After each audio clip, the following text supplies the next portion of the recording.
Yes. And that's why we're all here. I know it's a bit of a competition with the music there, but I'm not going to give up. And none of us will ever give up for the Palestinians. I chose this subject because we've been campaigning in lots of different ways against the most horrendous.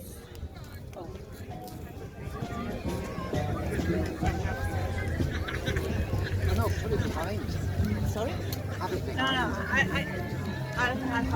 I'm sorry. Yeah. I thought you wanted to be waving. Sorry.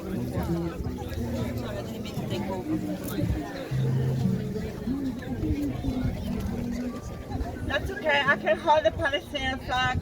I always do.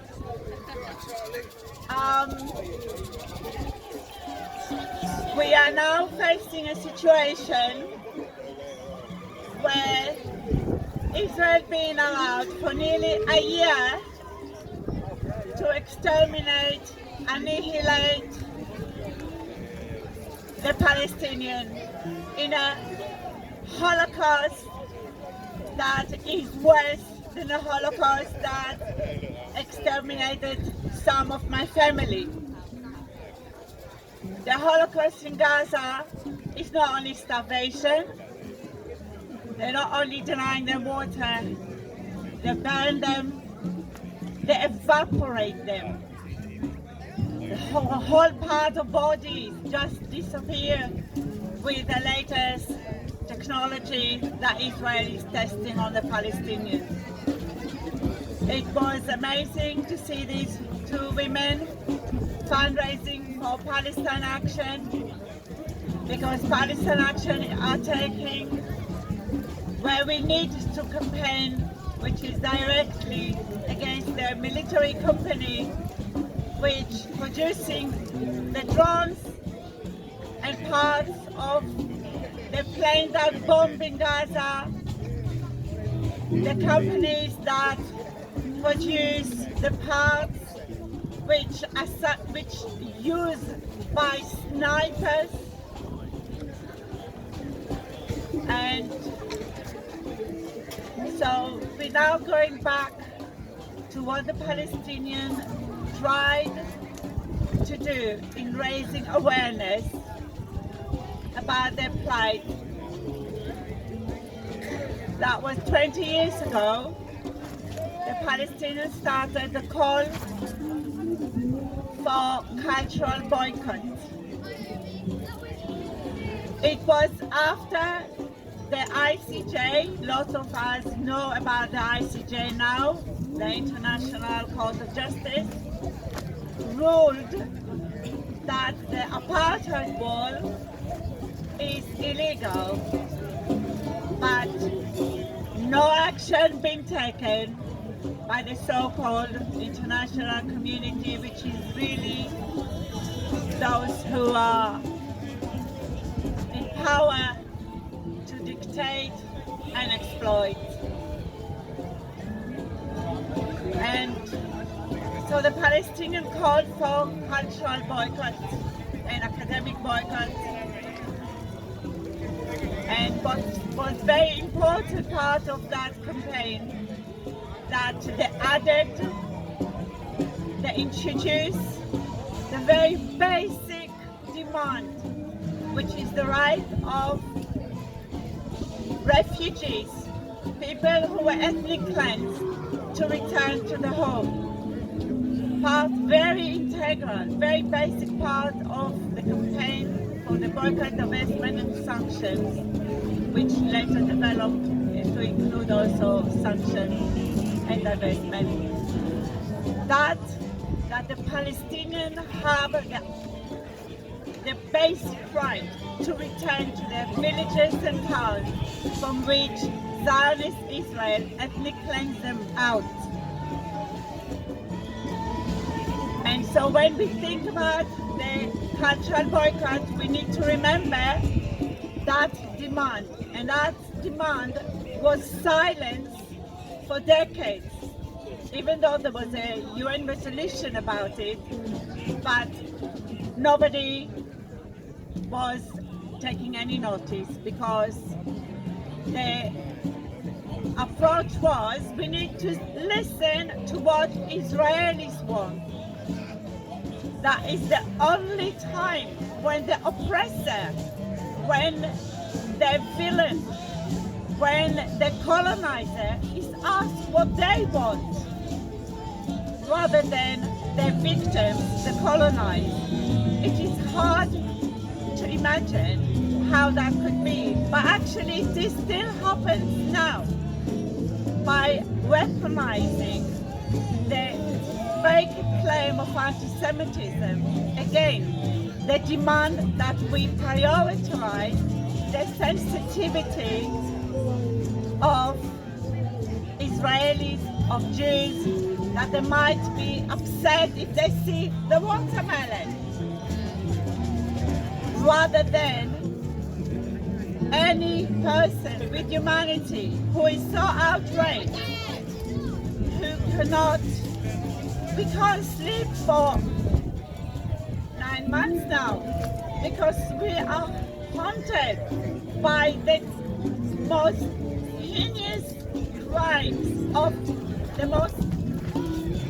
the only sadistic minds of the Israelis, which I have to say, it is now being shown by it being like that. It's been encouraged to become like that. It's been brainwashed, indoctrinated to become like that.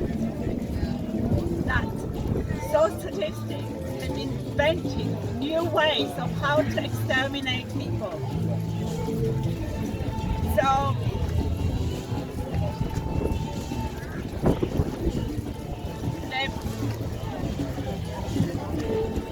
that campaign for the cultural boycott now it's been going for a long time, and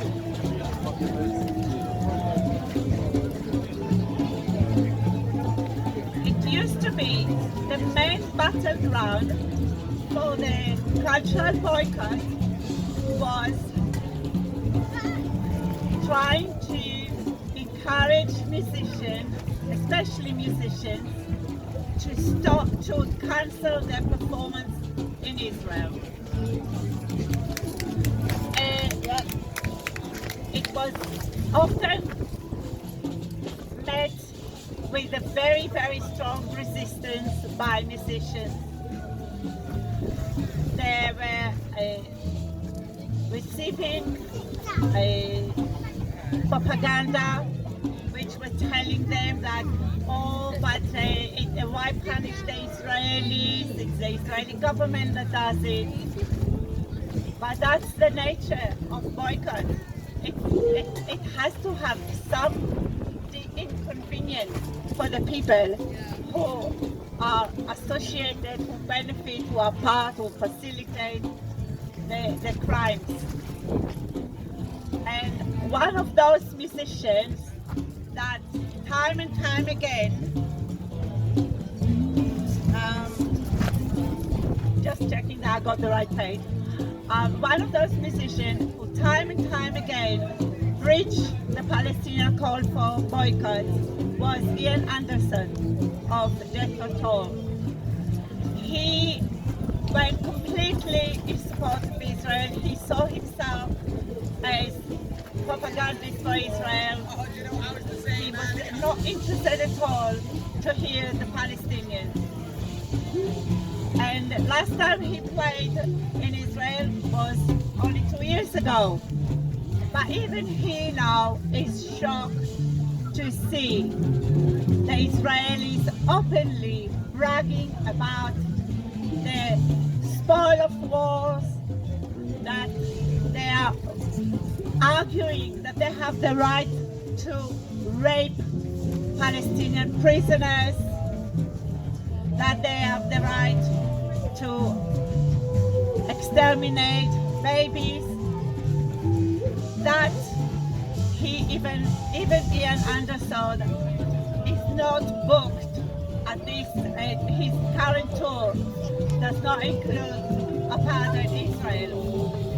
Let's hope he's not living in the past.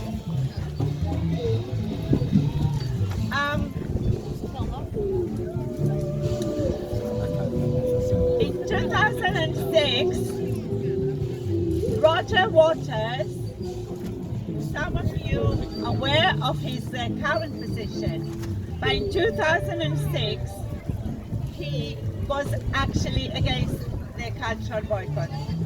He thought, like many other artists, if he only given the opportunity to play in Israel, he will reach out to the Israelis and presto, they will change and become so supportive of the Palestinian rights and everything will be nice and sweet.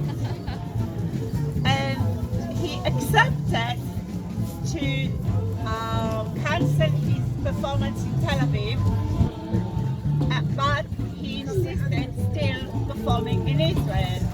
So the compromise was one of those flagship propaganda, which is Neve Shalom. It's really exists only to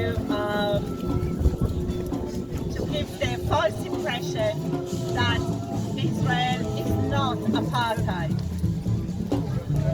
And his performance in Neve Shalom obviously was a massive national event.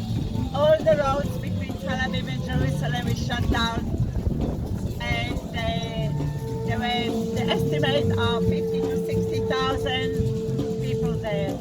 But it was segregated because, first of all, Palestinians from Gaza or the West Bank, they couldn't attend.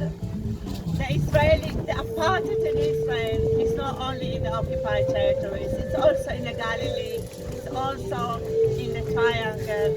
So the Palestinians do not feel comfortable, they don't feel welcome, and so essentially he was playing to exclusive, segregated Jewish audience, which is typical. That's how it is. When those musicians claimed they were going to play, that's what they were playing. And he noticed during his performance that when he was trying to convey a political message, that was not received positively, that the audience was not receptive, were not interested, they were just there to be entertained and feeling they're okay, because even Roger Waters, who had some views against the occupation, against the apartheid wall, still Roger Waters was prepared to reach the boycott. Since then, he's almost the most vocal supporter of the cultural boycott. He now understands it fully. Yes.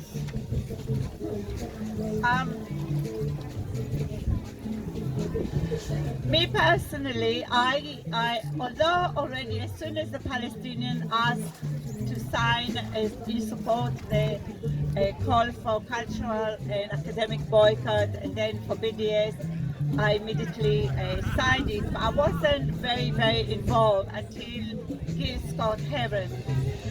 Gil Scott-Heron was a very important person that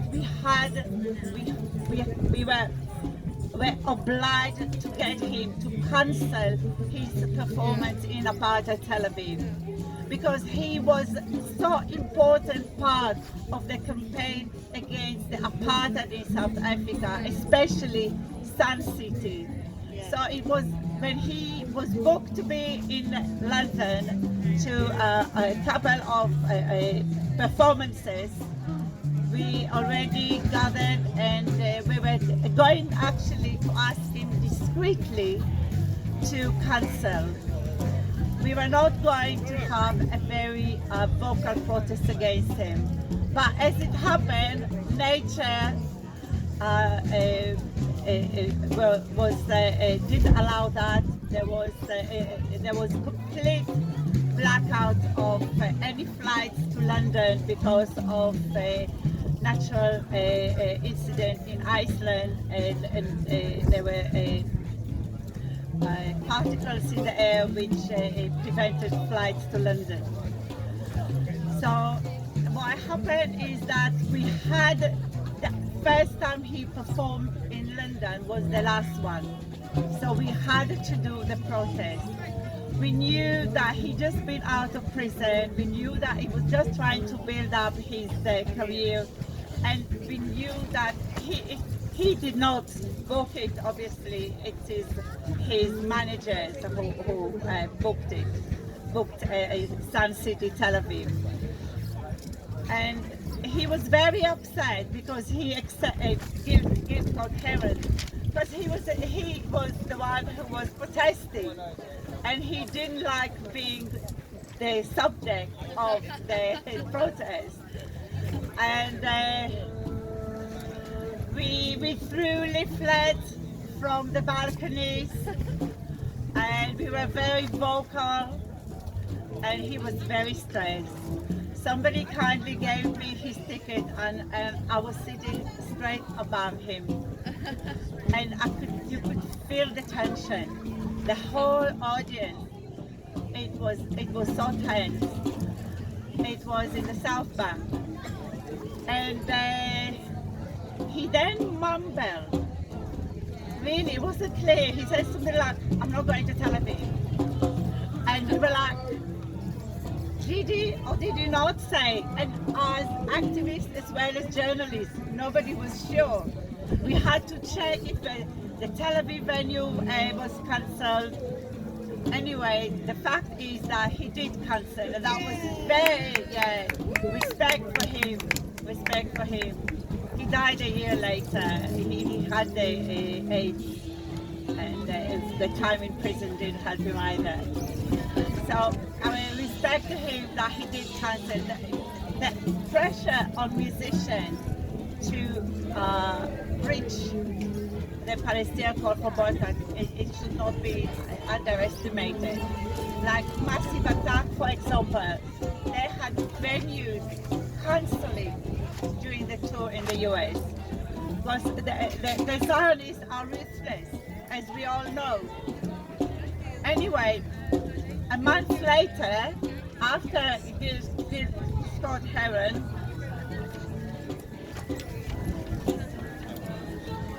we had to deal with Elvis Costello. And Elvis Costello did not engage at all. He ignored all the calls for him to cancel. And we were very worried that we're not going to win. And then one day, he just posted a statement, and the statement was that he's cancelling. It's beautifully written. It's beautifully written. And one should not underestimate how effective these cancellations are, because for the Israeli population, it's very important for them to be seen as if they're part of the West. And when their musicians cancel, for them this is a reminder that they're not.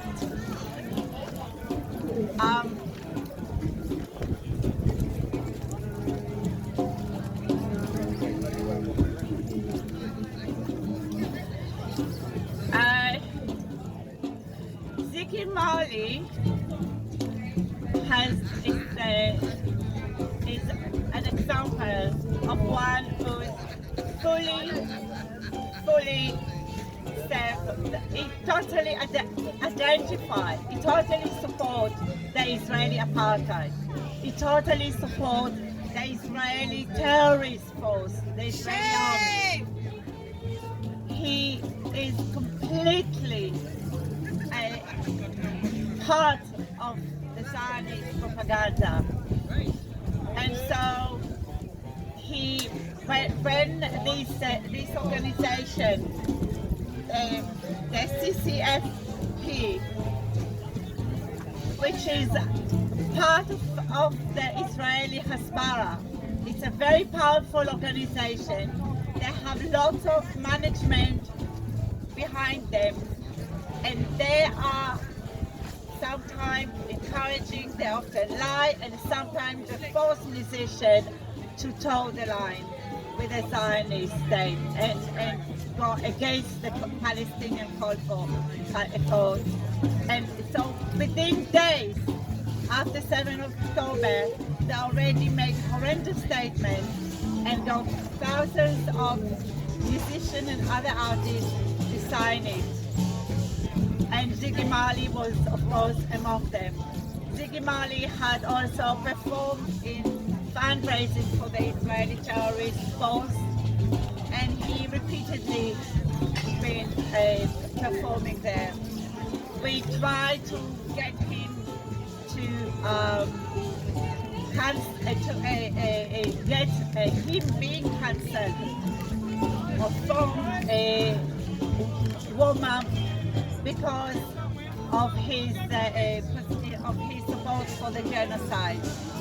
And there was as activists, people, as fans, they came to the performance and made sure that at least the voice was heard against what he was doing. But woman did not cancel him.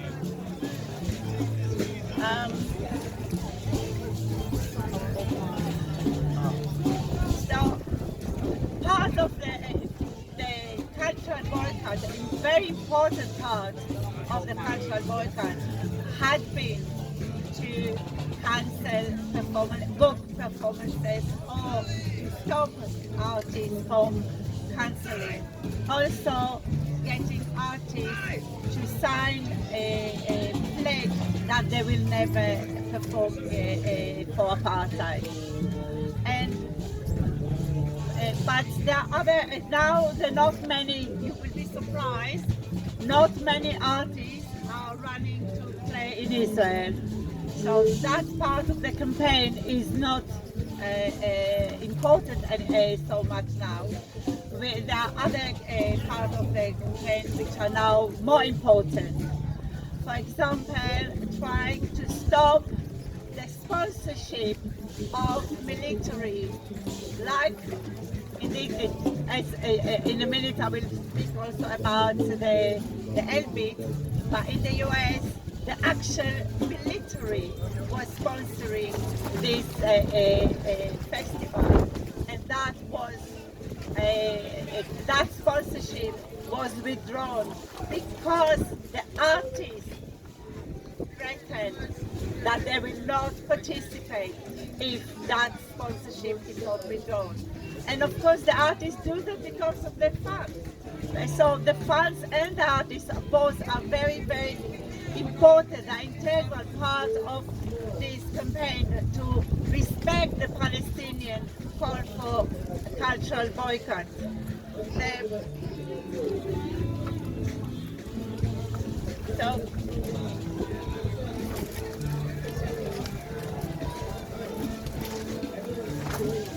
So this happened also in the UK. Lots of festivals were sponsored by Barclays. Barclays has investment in Elbit, which produce drones and other weapons which exterminate Palestinians. So musicians and bands threatened, and some of them already cancelled their participation. And again, knowing that their fan base is supporting their position. Because most people, unlike the government, most people are horrified with the genocide. Most people, anybody, any conscientious person, would absolutely be outraged at that Holocaust in Gaza. It's only the government and those who profit from the genocide which are standing by Israel. So the artists, they put before the sponsorship of Barclays was withdrawn. Again, that is a very important victory. This is like a boycott against Barclays, which is taking place in different levels. Some of you would know Palestine action being taken direct action against Barclays with the red paint to symbolize that Barclays profits are from Palestinian blood. Sometimes the action are taking a bit further, and indeed Barclays was considering to withdraw from some investment in Israel. There was they were supposed to be bidding. They said they were not going to, but then from our powerful people in the House of Lords, in that house of corrupt people who are there only to profit from the suffering of people, they threaten Barclays. And of course, lots of Zionist organizations, including the Board of Deputies, and they were threatening Barclays, and Barclays then confirmed to Israel that they are going to carry on investing in that genocidal state, apartheid state. But we know that it took, I think, 16 years, I might be wrong, I think 16 years for the campaign against the apartheid in South Africa to force Barclays to divest rather from apartheid South Africa. So I think we just have to take it on the chin and carry on fighting, because we are going to win. It's not easy, it's harder. It will be harder than the campaign against the apartheid in South Africa. Israel is by far more integral part of Western imperialism. Israel is so integrated in Western imperialism in so many levels, which really, if you want to hear Loki, you can find so much information how this integration, how the British has agreement between Britain and Israel, how they outsource each other. And the collusion is frightening. South Africa never enjoyed that level of collusion. So it's going to be harder. But we see what's the alternative. The alternative is that there will be not a single Palestinian alive. That's what Israel wants to do. And Israel, with the full support of the Israeli society, with hardly any opposition, it can do it. It can do it as long as the West finances it and arm it, which is why our fight is here. We must actually force the UK to stop arming Israel, stop funding Israel. And part of that, doing the cultural boycott, I know it sounds like, what is cultural boycott when you compare to the horrendous bomb and starvation, and that every day dozens of Palestinians are being exterminated. But even that effort that we do, it does make a difference. Israel was planning on the 13th of October, Israeli document dated 13th of October 2023. The plan was to force the Palestinians into the Sinai Desert. And the only reason that didn't work out, sorry, maybe two reasons actually. Two reasons. One is the resistance here in the UK and other places across the world, with millions of people protesting and steadfasting. They did not expect that we will continue protesting and that we will continue taking action. Even 9 months on, that we never give up. They assume that we will give up, but we're not. And the other is the resistance within Gaza itself. But so these two reasons are why Israel failed with its plan to force the Palestinians. And the plan was like that. They were going to present it as a humanitarian solution that will ensure that the reputation of Israel is not going to be in any way damaged. That is in that document. This is the way they were thinking. So their reputation is important for them, is essential for them. And what we're doing, we're showing what they are. By our demonstration, all level of demonstration, I'm using it in a very generic way, demonstration. That everything that we do, even when we write a letter to the, oh, is that better? Did you hear me until now? On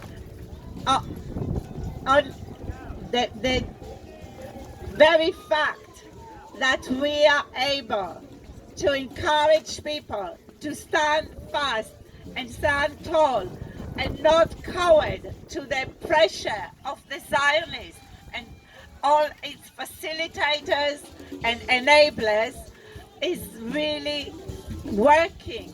And whatever we do, even if we send a little letter, even if we just do a tweet, even if we just do a thank you, even if we do just a Facebook message, everything contributes to our resistance. Our resistance is important, and we know what is the alternative. The alternative is annihilation, is starvation, is extermination of everyone in Gaza. So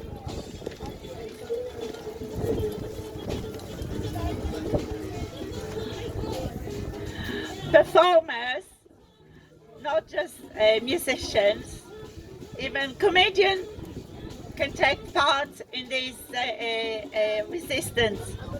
Even just making not the most provocative joke, even that, the very fact that the comedian did, he got support from the audience despite these two agents provocateurs Israelis. They were there in order, they knew what it was about.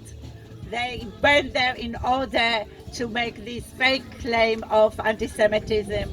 The Daily Mail journalist is a known Zionist. She admitted she's a Zionist, and that, and so the support of the audience was very important. And then later, when other people, both artists and fans, then supported him when he was vilified in all the gutter media like the Daily Telegraph and of course the Daily Mail, or Daily Black Shirts as some people call. So our role is at so many levels. We need just always to support everyone who speaks out, everyone who takes a stand. And